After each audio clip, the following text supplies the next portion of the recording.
Welcome to the Writer Reads Short Stories. This is Lord of the Vortex, Part 3 of 3. We'd lost Jeddah. She'd had children. Couldn't get her head around never being able to hold them again. They'd had to wipe the mainframe to stop her detonating the ship and the rest of us with her.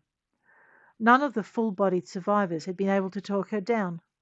Not even her littlest wrapping her arms around the console and telling her how much she was loved had been enough to bring her back. "I'm sorry," his lordship said, and the tears on his face matched the ones running through my circuits. Of the remaining starship transformations, we could still lose a half dozen. "Not everyone can take the shift," his lordship explained. "It's partly because they were adults, partly because they're human, partly because they haven't had the conditioning, but mostly because it's too big a shift. It's the same in this dimension. We usually don't try this on anyone not conditioned to it, but," I pushed, "we had to try something. Your crash was the biggest we'd seen." "And you felt responsible," I finished. "Why?" "Because he was stupid enough to interfere with the pilot when she was trying to stabilize her craft." Davral's voice broke in. The man had obviously returned from seeing to Samel and Dvorash.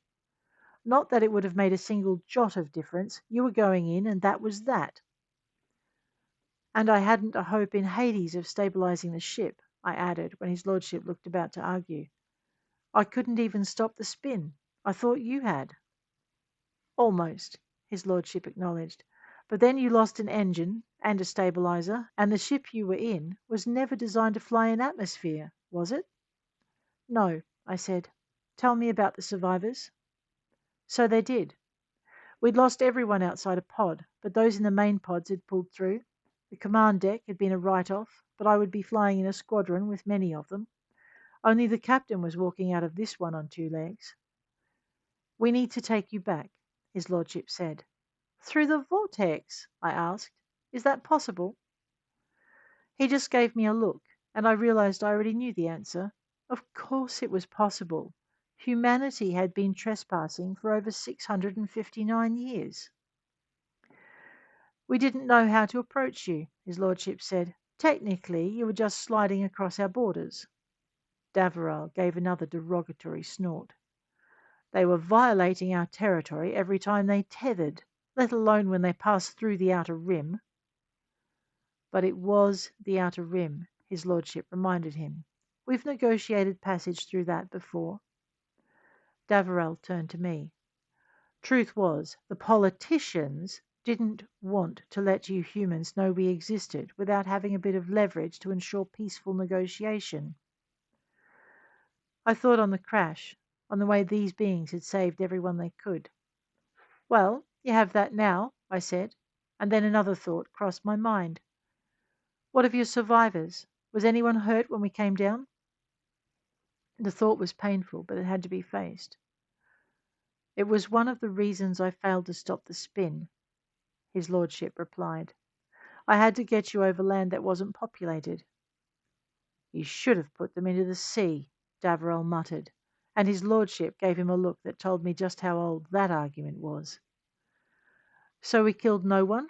I asked, and his lordship shook his head.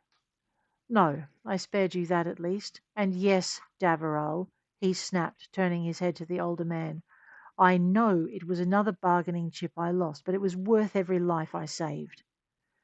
The older man met his gaze and nodded.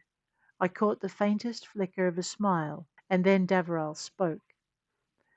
"Good, then. I'll remind you that you said that the next time you start moaning about how many human lives you didn't save.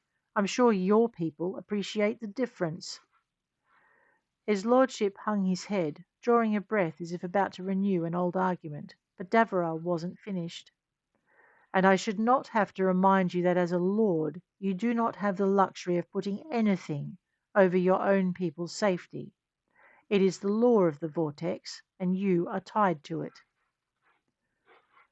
His lordship let his breath out in a sigh and leant on the console as though wearied beyond all patience. When he replied, exhaustion had threaded itself into his voice. "I know, Davral. I know."